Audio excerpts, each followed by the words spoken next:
Pakwesi or Pakweku, who cannot do without eating fufu in a week. This video is for you.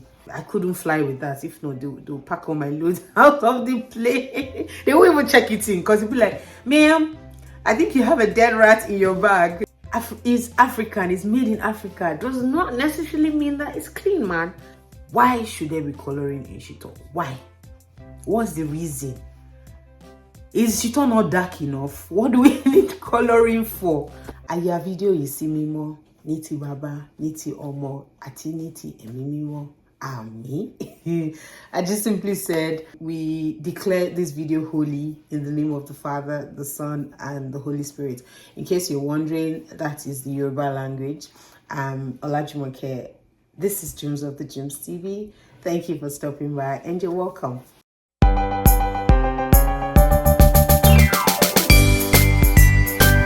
Yeah, I'm Nigerian and I reside here in the United States.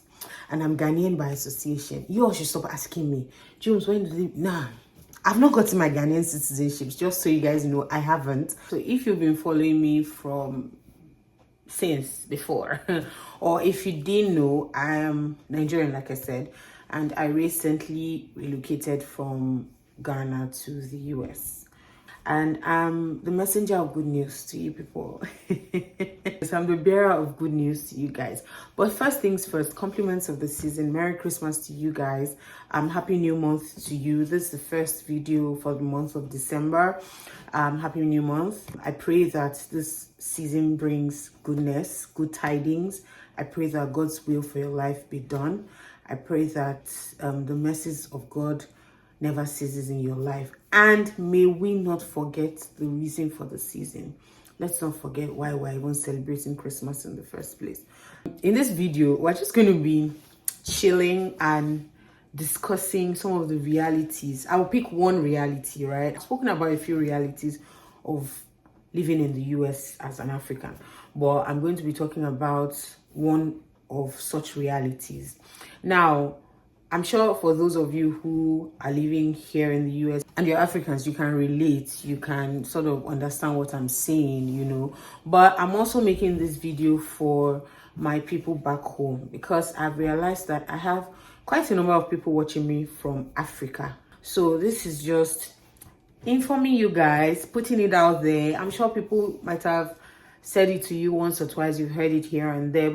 But I'm here doing the Lord's work by actually dedicating a video to it, talking about some of these things so that you guys know and you're kind of aware. And yeah, we're just here to reiterate it to you guys. And I hope you enjoyed this video. Please don't forget to like, comment, and subscribe. And yeah, for my people here in diaspora, let me know if you can relate. Let me know. I always love, I keep saying it, I always appreciate when I read some comments and people are like, oh, I can relate to this. Oh, so happened to me. So yeah. I love it. Thank you. Now, the reality we're going to be talking about today is African food abroad, right? So food is a very essential part of humanity. It's a very important part of the society. And if you also know, in some of our prayers that we pray, our daily prayers, we say thank you. When we're thanking God for the things he has done for us, we thank God for three major things. We thank God for food, we thank God for shelter, and we thank God for clothing. So food is very, very, very, very, very essential. Food is key. Actually, the truth is we're not supposed to live to eat. We're supposed to eat to live. So you're eating to stay alive, not you're alive so you can be eating. Do you understand it? So you eat to live, not you live to eat, right? So eating is key, but also knowing what you're eating is very important, right? Yeah, I said all of that as a background so you guys can have an idea. By the way, I'm taking smoothie. This is a mix of blackberry, blueberry, strawberry, raspberries, and I have bananas and have milk. That's it. So like I said, I'm making this video for my Africans in Africa, my Pakwesi or Pakweku, who cannot do without eating fufu in a week. This video is for you. My brother Adewale, who cannot do without eating eba in a week. This video is for you. My sister Adwa, who cannot do without eating gobe every Saturday. This video is for you. My sister Nkechi, who cannot do without eating fufu in a week. This video is for you. Nigerian fufu. This video is for you. So you guys, I want to start by first appreciating the owners of African markets in diaspora. You guys are the real deal. God bless you guys for taking the initiative to import our food here so that you can have a feel of home over here. We're very, very far from home, and many of us don't have access to, bringing things from back home to this place. So you've made it possible for us to have our food here, and we're most grateful for it. So this video is not in any way directed at you, our African market owners, at all. It's not directed at you. I'm just simply talking about the food, not you who are taking your time to and your money to bring the food here. No, I'm just talking, generally, not at you specifically. Do you get what I'm trying to say? So African food here, as some of you may or may not know, is gold. You guys, African food can be easily accessible depending on where you stay. For me, in this city I'm in, there are only 2 African markets, right? I keep saying it that you all don't know how much some of us here miss back home. I know somebody's going to come now and say, oh, why don't you go back home? That's not what we're saying. We're just telling you that we miss it, okay? So the first thing to know about African food is in diaspora is it's really expensive. It is too expensive. Hey God, people often advise that you don't convert the money. Don't try to do, how much is $1 to naira, $1 to cedis. Don't do it. For your own mental health sake, for your own sanity, don't do it. Now, I remember a few months ago, I picked 2 tubers of yam, and when they checked the price, because it's based on weights, and it amounted to about $30-something for 2 tiny tubers of yam, because in my opinion those yams were tiny. And then it was about $30-something. That's about 500 cedis, because they are Ghana yam. I can only speak for cedis because it's been long I went to the market in Nigeria, so I actually do not have any idea how much some of these things were before.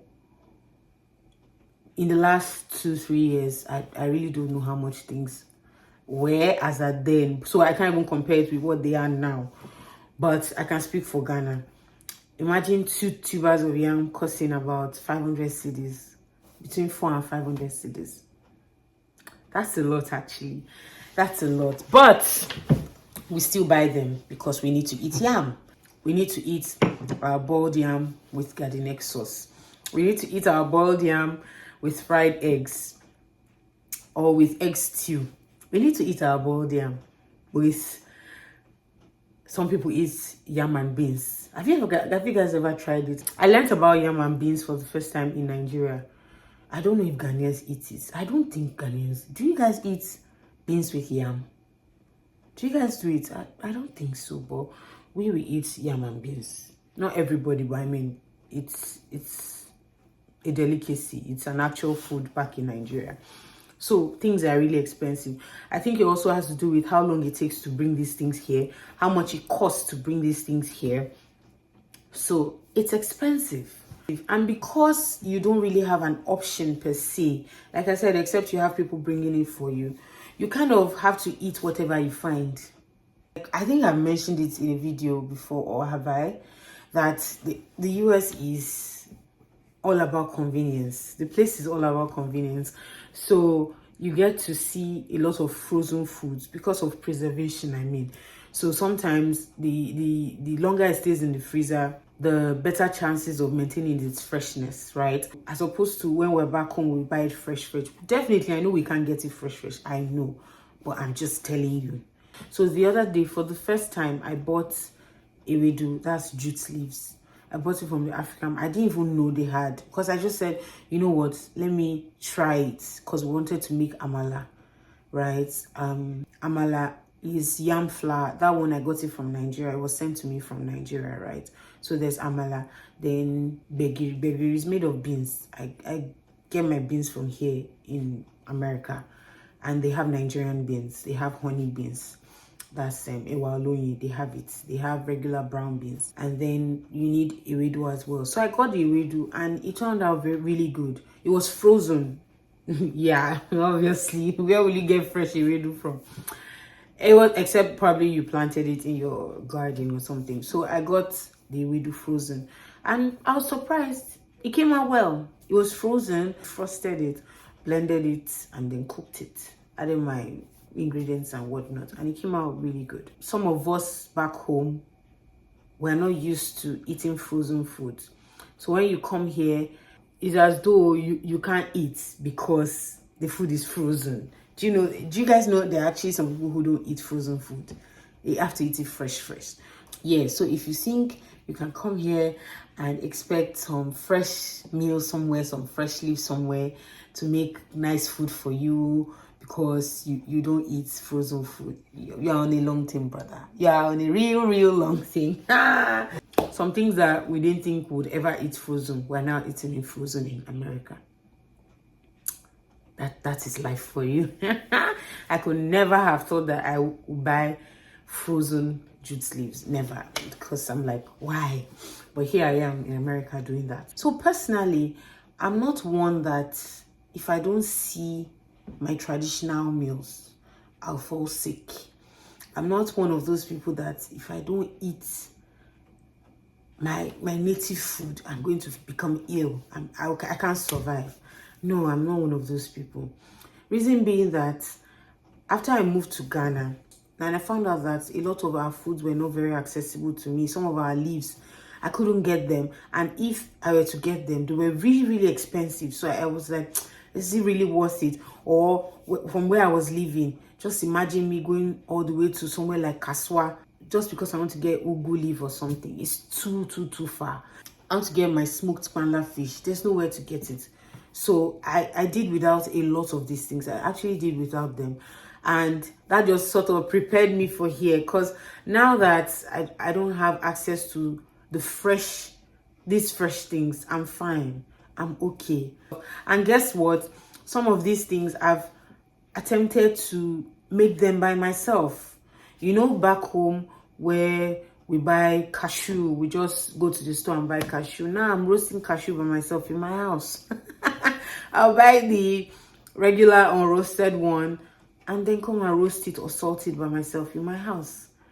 These are back home, we buy smoked mackerel and all of that. I smoke mackerel in my house. Now, you can get smoked mackerel in African market actually, but I'd rather do it by myself at home. I promise you it's not difficult at all. It's not very easy to do. So yeah, some of these things I've learned and I'm so grateful because back home we've sort of gotten used to things done for us. So now that I'm here, you just look online how to do some of these things and then you do it yourself. You don't have to, and they're not that difficult. And some of them, we knew how to do them back home. But because, people were doing them for us. But now reality has hit us and now we have to do them by ourselves. That's just the way life is. Yeah.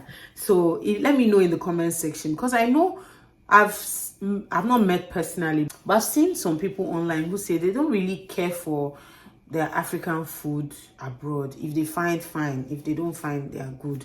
Some say they don't actively look for it. If they get it, fine. If they don't get it, they are okay. Let me know which category you fall under. So living far from home opens your mind to different ways of making a particular thing. So I've come to discover that, back home we feel like a particular thing has to be done a particular way. If it's not a particular way, then it's not going to give you the result. That's not true. Living here has opened my mind to several ways of doing the same thing. Let me give you a classic example. So back home, we have a soup called, in the Yoruba land, well, everyone cooks it. We have something called eforiro. It just simply translates to mixed vegetables or vegetables that you mix, literally. So we have some of the leaves we use back home in Nigeria, ugu, shoko, tete. Some use water leaf and a host of others, right? But when I got here, I had to find out what kind of vegetables I could use. I discovered that to make nice soup, vegetable soup, I use kale, I use spinach, and sometimes I use collard green, because collard green is quite tough, so you need to find a way around it. So I use it once or twice. It has nice flavor to the food and all of that is good. But recently I just said, you know what, let me try something else, right? Something I've never tried. Well, I tried it in small portion just to make a quick sauce for, I think I was having plantain or something, so just something small. These leaves, I decided to use these leaves and they came out well. So I'm like, you know what, let me make it in a big batch. Let me make it like I'll make the regular kale and spinach and make it in a big pot and make a big batch of it. And you guys, you will not believe the leaf I used to make. This was what I used to make soup. I use this to make soup. This is spring mix. I got it from Costco, in case you're wondering. About $4 something. Yeah, it's actually good. It's a very reasonable size. It's quite big. It's 1 pound, 454 grams. So it's quite big, and I used about 2.5 of this to make a pot of soup, right? And it came out well.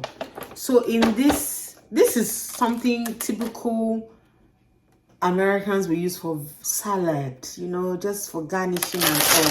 This is what it looks like. Let me tell you the ingredients. So we have green leaf, mizuna, tango oak leaf, chard, baby spinach, arugula, frizzy, red leaf, lola rosa, radicchio, baby butter, kale. To be honest, some of these leaves I do not know them, right? But I used it and it came out well. It was so good. It tasted so good. Yeah, it got the job done. I would never have thought that I'll use a packaged vegetable like this spring mix, that typically I'll use this for salad, or like that, like I said, the small sauce, add my palm oil, my onions and all of that, and make a nice sauce. But I said, you know what, let me make actual soup with it to eat with my swallow, with my fufu, with my eba, with my amala, with anything. So I mean, it's really good. Would I have thought of using this back in Nigeria? No. In Ghana? No. I would never. But here I am using this. Same goes with other things. Your banku, for instance, like I said, it's so difficult to get cassava and corn dough together. So either you make the cassava dough yourself, because they sell cassava everywhere, so you can actually get it, buy it and do it yourself. But usually you just see corn dough. So yeah, some of these things you just have to find a way around them. You'll be fine if you don't eat them for so long, because if you eventually go back home, I know some people have not been able to go back home.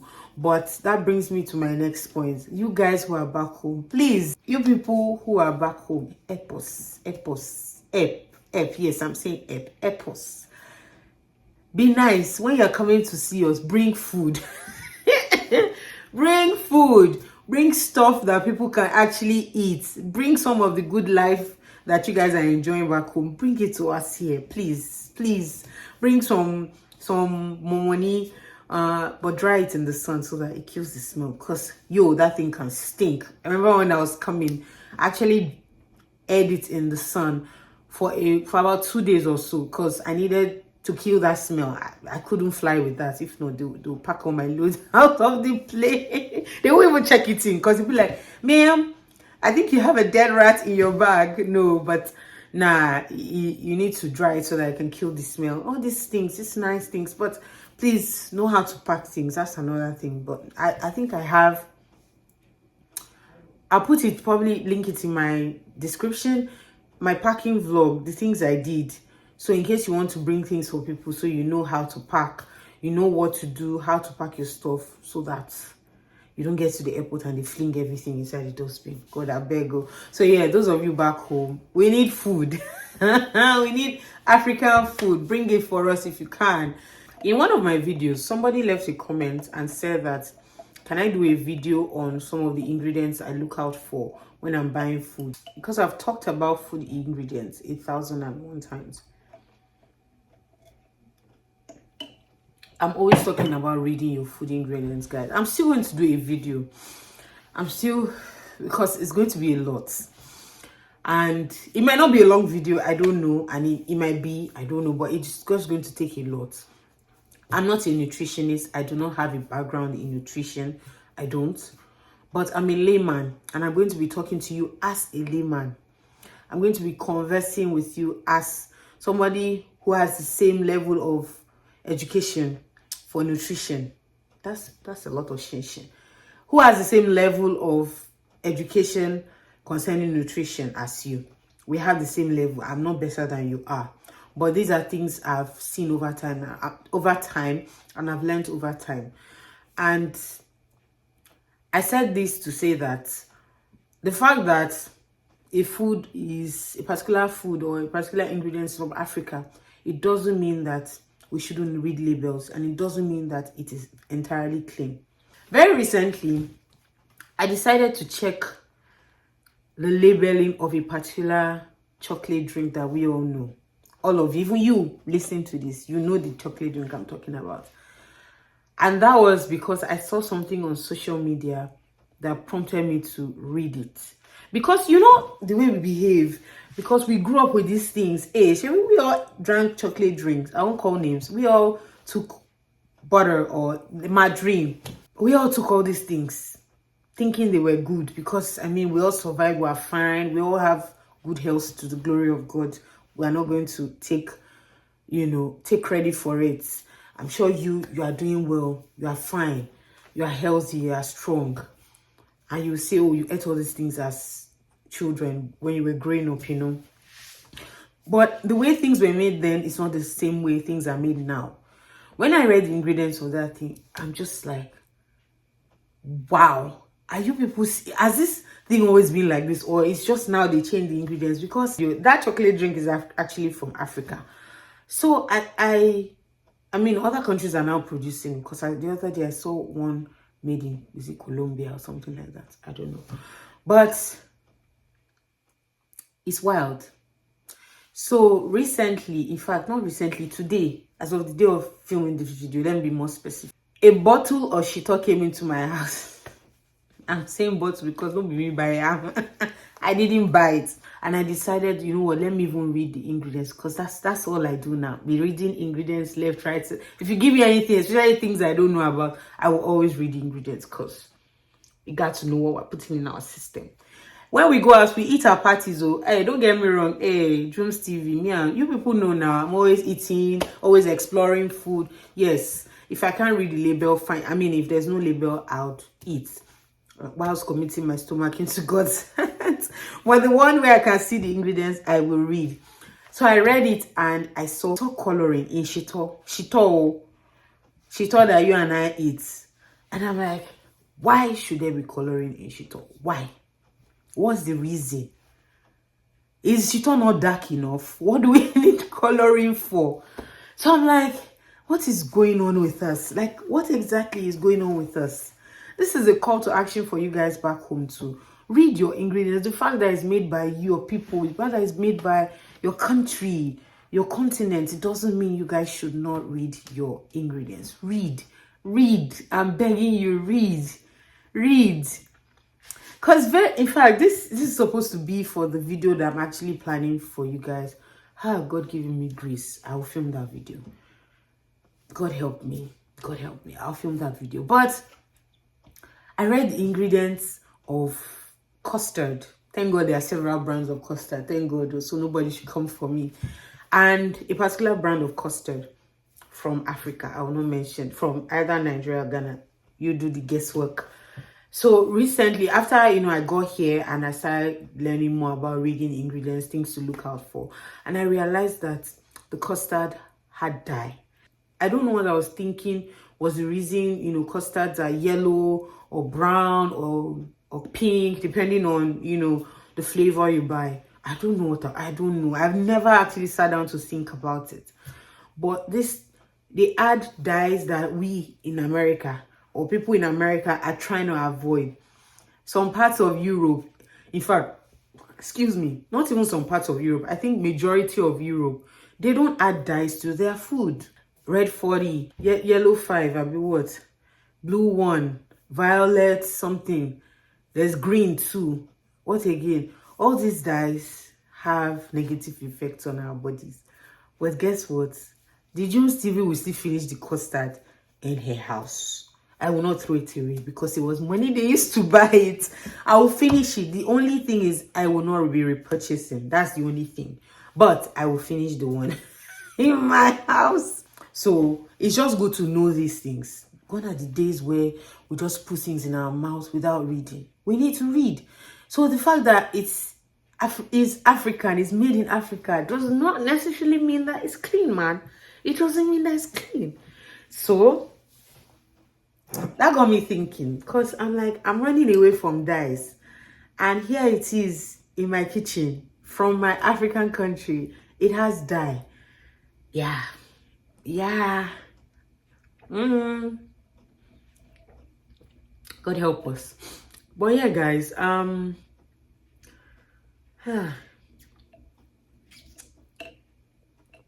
is well. It is well. God will continue to help us and give us wisdom. We can't know it all, but the one we know, we'll practice rather, and we'll speak out. God help us. So you guys, I hope you enjoyed this video. Please don't forget to like, comment, and share. Yeah, I hope it has helped you guys. Stay safe out there. When you're coming to visit us, bring us food. We're not asking for much, just bring us food. We'll keep buying, from African markets, we'll buy. God help us, provide for us, but give us food. Okay, send us food, we need food. Send us nice spices. Our spices, our ingredients back home, send it to us. Thank you. At this juncture, I beg to take my leave. I'll see you guys in another video.